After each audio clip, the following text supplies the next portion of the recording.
হাফেজ যে হয় মানুষ, অল্প ব্রেন, মাথায় কিছু থাকে না, কোরআন পড়তে গেলে সে শিখে ফেলছে।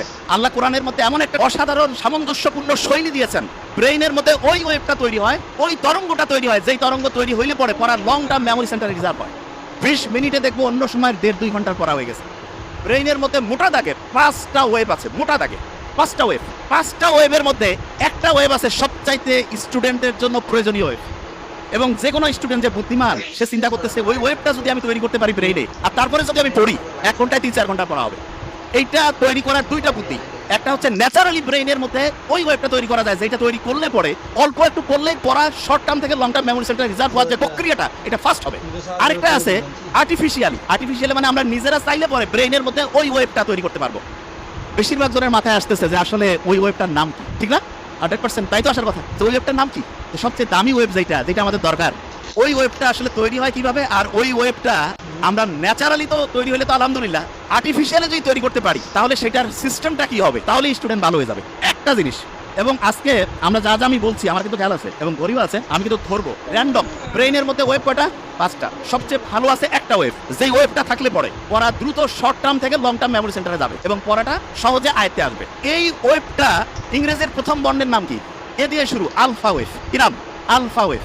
এবং আলফা ওয়েভ এইটা যখন ব্রেইনে তৈরি হয় প্রতি মুহূর্তে 8টা থেকে 12টা, প্রতি সেকেন্ডে 8টা থেকে 12টা ঢেউ চলে। কয়টা? 8টা থেকে 12টা। এখন অনেকে বলতে পারে যে ভাইয়া ব্রেইনের মধ্যে যদি জলোচ্ছ্বাস হয়, যে খুব ঢেউ বাড়তেছে, তাইলে কি হবে? তাহলে যেটা হয় সেটার নাম হচ্ছে গামা ওয়েভ। কি নাম? Gamma wave.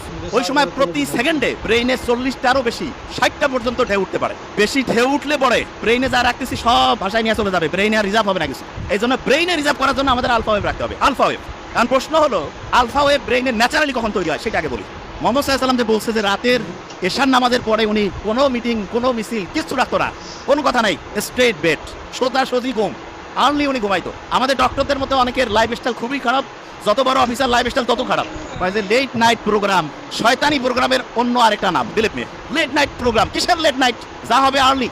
এবং ঠিক এশার নামাজের পরে যদি আমরা ঘুমাই তাহলে ইনশাআল্লাহ আমাদের ব্রেইনের মধ্যে একটা সুপার ক্লক আল্লাহ বসায় রাখছে, হাইপোথ্যালামাসের মধ্যে আছে, টিক টিক টিক টিক করে চলতেছে, ওর কোনো টাইম দেখা লাগে না, অটোমেটেড অ্যালার্ম সেট আপ করা আছে, অ্যালার্ম বাইরে থেকে ঘড়িতে দেওয়া লাগবে না। কেউ যদি এশার নামাজের পরে ইনশাআল্লাহ ঘুমায় যায়, ভোর 3টা, 3:30, 4টার মধ্যে ঘুম থেকে উঠবে। কিন্তু ইন্টারেস্টিং পয়েন্টটা ওই জায়গায়, ইন্টারেস্টিং পয়েন্টটা হচ্ছে বেশিরভাগ স্টুডেন্ট বলে যে আমি রাতে ঘুমাইলাম 12টায়, সকালে উঠলাম 7টা, 7 ঘন্টা তো আমি ঘুমাইলাম।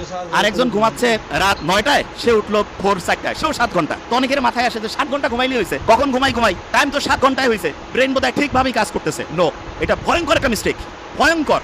ব্রেনটা রিচার্জ হওয়ার জন্য সবচাইতে দামি প্রসিজার যতগুলো পদ্ধতি আল্লাহ দিয়েছে তার মধ্যে নাম্বার 1 হচ্ছে ঘুম। এখন ঘুমের মধ্যে ব্রেনটা চার্জ হয়, কিন্তু চার্জিং এর সিস্টেমের মধ্যে একটু আল্লাহ টেকনিক লাগাই দিছে। ব্রেইনের মধ্যে যে হাইপোথ্যালামাসের মধ্যে যে মাস্টার ক্লকটা আছে, সে চার্জিং সিস্টেমটা ঘন্টায় ঘন্টায় চেঞ্জ করে। মানেটা কি? একটু এক্সাম্পল দেই। ধরা যাক কেউ রাত ঠিক 9টায় ঘুমাইছে, ব্রেন চার্জ শুরু হয়েছে, ওই সময় সে চার্জিং পয়েন্টের মধ্যে যে চার্জারটা লাগায় রাখছে সেটার প্রতি মুহূর্তে চার্জিং ক্যাপাসিটি 100 ওয়াট। কত ওয়াট? 100। এরকম করে 7 ঘন্টায় তাহলে কত ওয়াট চার্জ হবে? 700। কেউ যখন রাত 12টায় ঘুমাইতে গেছে, 12টা থেকে 3টা, এই সময় প্রতি ঘন্টায় তার চার্জিং হবে 100 ইউনিট করে। কত? 3টার পর 4টা পর্যন্ত 50 ইউনিট করে। কত? 4টার পর ফজরের সময়, যে সময় শয়তান আসি কয় আরো ঘুমা, ওই সময় চার্জিং 20 ওয়াট। কয় ওয়াট? 20 ওয়াট। অনেক ছেলে মেয়ে আছে কয় আমি মাগরিব না, মাগরিবের সময় আমার দিন শুরু, ফজরের পরে আমার রাতের ঘুম শুরু। মানে রাতে সে ঘুমাইতে যায় ফজরের পরে, এবং সে বলে যে আমি 8-9 ঘন্টা ঘুমাই। আর্লি মর্নিং ফজরের নামাজের পরে ওই সময় চার্জ হচ্ছে 10 ওয়াট। কয় ওয়াট? 10 ওয়াটের সে যদি 10 ঘন্টা ঘুমায়, চার্জ কত ওয়াট হবে?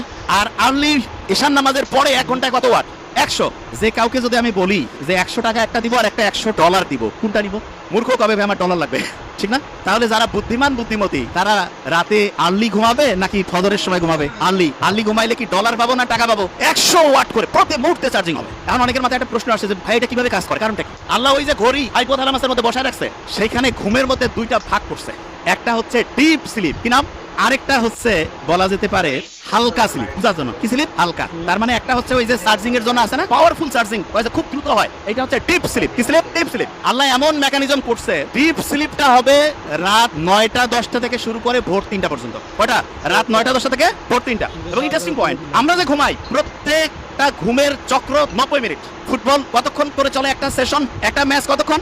90 মিনিট। এই 90 মিনিটের মধ্যে এইরকম একটা ম্যাচ হয়ে গেল, আমার ব্রেইনের মধ্যে একটা সাইকেল পূরণ হয়ে গেল। কয়টা সাইকেল? একটা। এবং প্রথম রাতে আমি যখন ঘুমাবো, প্রথম রাতে, তখন আমার ডিপ স্লিপটা বেশি হবে। ডিপ স্লিপ যখন বেশি হবে তখন মূলত আমার চার্জিংটা হাইয়েস্ট লেভেলে হবে। কি লেভেল হবে? হাইয়েস্ট লেভেলে। আচ্ছা, যে জায়গায় আমি ছিলাম, প্রত্যেক স্টুডেন্টের মধ্যে যে প্রশ্নটা আসছে, আমরা তাহলে ঘুমাবো ঠিক এশার নামাজের পরে, তাহলে আমাদের ব্রেইনের চার্জিংটা হবে 100 ওয়াটের। আচ্ছা, পড়ার ক্ষেত্রে মোস্ট ইম্পর্টেন্ট, ব্রেইনে কোন ওয়েভ দরকার? Alpha wave. ন্যাচারালি আলফা ওয়েভটা আমি পাবো আর্লি মর্নিং। আর্লি মর্নিং মানে হতে পারে ভোর 4টা-5টা থেকে সকাল 8টা-9টা। এই সময়ে ব্রেইনে আলফা ওয়েভ থাকে এবং আলফা ওয়েভের ঢেউ প্রত্যেক মুহূর্তে 8 থেকে কত? 8 থেকে 12। এই সময়ে 1 ঘন্টায় যে পড়া হবে, দিনের অন্য সময় যখন ব্রেইনে আলফা ওয়েভ নাই, ওই সময় ওই 1 ঘন্টার পড়া পড়তে 4-5 ঘন্টা লাগবে। তার মানে হচ্ছে একটা মুসলমান স্টুডেন্ট বা যে কোনো, সে যে ধর্মেরই হোক, কারণ ব্রেইন সবার জন্য সেম ওয়েতে কাজ করবে। আল্লাহ সবার জন্য কিছু জিনিস ইউনিভার্সাল করে দিয়েছেন। একটা ব্রেইনের মধ্যে আলফা ওয়েভ তৈরি করে যখন স্টুডেন্ট পড়তে থাকবে, তখন দেখা যাবে যে সেই স্টুডেন্ট 1 ঘন্টা পড়লে পরে 4-5 ঘন্টার পড়া তার ব্রেইনের শর্ট টার্ম থেকে long term memory centre reserve হওয়ার প্রক্রিয়া গতিশীল। তার মানে যেই স্টুডেন্ট আর্লি মর্নিং পড়বে সে আলফা ওয়েভ পাচ্ছে এবং তার পড়ার গতি খুব দ্রুত হচ্ছে। এটা হচ্ছে ন্যাচারালি। এখন অনেকে বলতে পারে যে ভাই আমি ন্যাচারালি তো জানলামই, আমি কৃত্রিমভাবে ব্রেইনে আলফা ওয়েভ তৈরি করতে চাই, সেইটার কোনো বুদ্ধি আছে কিনা? এটা সবচেয়ে ইন্টারেস্টিং যে আমি কৃত্রিমভাবে যদি তৈরি করতে পারি, যখন মন চাইলে তখন ব্রেইনে আলফা ওয়েভ নিয়ে আসলাম, তার মানে অল্প সময় পড়লাম, পড়া হিউজ ভাবে হচ্ছে ইম্প্যাক্ট করে ফেললো। এইটার জন্য আল্লাহ অসাধারণ একটা সিস্টেম দিয়েছেন আমাদের, এবং আমি আশা করব যে কোনো পর্যায়ের লোক, যে কোনো, এখন থেকে এই জিনিসটা ফলো করতে পারে। সেটা কি? বিজ্ঞানীর অবাক হয়েছে, আমরা যখন নামাজের মধ্যে দাঁড়াই, নামাজ যখন কেউ পড়ে এবং মন দিয়ে নামাজ পড়া বলতে আমি এখন একটা ঘটনায় আসছি, মন দিয়ে কেউ যখন নামাজ পড়ে, ওই সময় তার ব্রেইনের মধ্যে আলফা ওয়েভ তৈরি হয়ে যায়। কি হয়? Alpha wave. নামাজ পড়ে আসলাম, এবং ইসলামে কিন্তু ফরজ নামাজটা মসজিদে পড়ার পরে অন্য যে কোনো নামাজ বাড়িতে পড়তে উৎসাহিত করছে। আমার তো মাঝে মধ্যে মনে হয় যে বাড়িতে নামাজ পড়েই বইটা একটু হাতে নেওয়া উচিত। বইটা একটু হাতে নিলাম, নিয়ে একটু যদি পড়ি, ব্রেইনে আলফা ওয়েভ তৈরি হয়েছে। আচ্ছা, অনেকের মাথায় প্রশ্ন আসে যে ভাই নামাজ পড়লাম, ব্রেইনে আলফা ওয়েভ তৈরি হলো, কতক্ষণ থাকবে? এটা বোঝার একটা এক্সাম্পল দেই। ফ্যান একটা চলতেছে, যদি বন্ধ করি সাথে সাথে কি অফ হবে?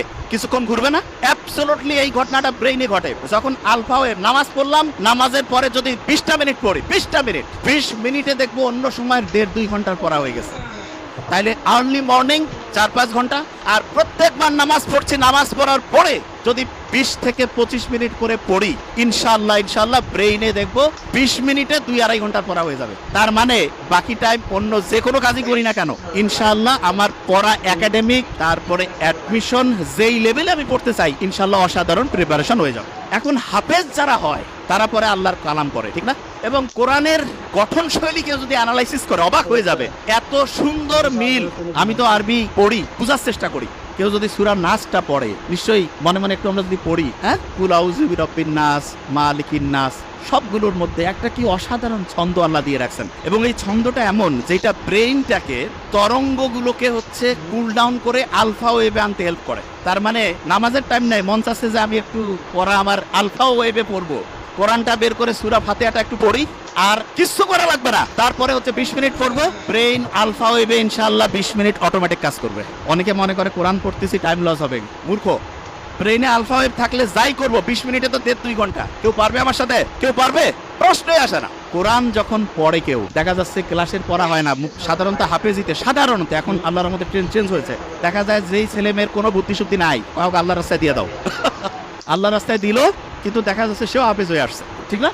তা আল্লাহ তো বলছে যে আমি তো তোমাকে হেল্প করবই, এবং আল্লাহ যে প্যাটার্ন দিয়েছে সেইখানে কোরআন পড়ার পরে আলফা ওয়েভ তৈরি হয়, দ্রুত তার পড়া, দেখা যাচ্ছে শর্ট টার্ম থেকে লং টার্ম মেমোরি সেন্টার রিজার্ভের প্রক্রিয়াটা গতিশীল হয়। তার মানে আমরা 3টা জিনিস অলরেডি শিখছি, শেয়ার করেছি 3টা জিনিস। নাম্বার 1, আর্লি মর্নিং যদি পড়ি, ব্রেনে কোন ওয়েভ? আলফা। যখন নামাজ পড়লাম তারপরে কোন ওয়েভ? যখন কোরআন পড়লাম তারপরে কোন ওয়েভ? আলফা। 3টা বুদ্ধি পেয়েছি। আচ্ছা, এখন একটা প্রশ্ন আসে, সেটি হচ্ছে অনেকে বলে যে ভাই আমি তো নামাজ কালাম পড়ি, রোজা রাখি, সবই আছে, একটু ইসলামের বাইরে অন্য কোনো কিছু করি, তা কি এমন হবে? ভালো আমল আর যদি খারাপ আমল কাটাকাটি করে কিছু থাকলে তো আমি ডান হাতে আমল নামা পেয়ে বেহেশতে চলে যাবো, এরকম চিন্তা কিন্তু অনেকের মাথার মধ্যে আছে।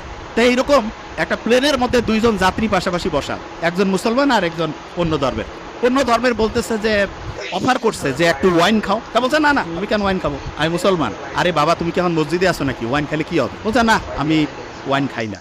তখন যে ওয়াইন অফার করতেছে সে বলতেছে যে তোমাদের যে কি ধর্ম রে বাবা, গির্জায় গেলে আমরা ওয়াইন খাই না, তোমরা আবার মসজিদ না, বাড়ি না, একটু ফ্লাইটের মধ্যে একটু রিল্যাক্স করবা, তবু ওয়াইন খাবা না, ব্যাপারটা কি? তখন পাশে বসা যে মুসলমান, সে বলতেছে যে এই গাড়ির, মানে ফ্লাইটে তো, যে এটার যে চালক তিনি কিন্তু খ্রিস্টান। বলছে খ্রিস্টান, ইউরোপের ঘটনা, তা বলতে চাচ্ছ ওনাকে যদি এখন মদ খাওয়ানো হয় তুমি কি জানার পরে এই ফ্লাইটে যাবা? কয় না আমি কেন যাবো, বা কেন যাবা না? বলছে উনি তো এখন ডিউটিতে আছে, ডিউটিতে কেন হচ্ছে মদ খাবে? তখন ওই মুসলমান বলতেছে যে আমাদের মুসলমানের গোটাল জীবনটাই হচ্ছে অন ডিউটি। অন ডিউটি, পড়া, বিয়া শাদী, কথা বলা, কথা শোনা, যা কিছু আছে অন ডিউটি। বিলিভ মি, এটাই সবচেয়ে সত্যি কথা।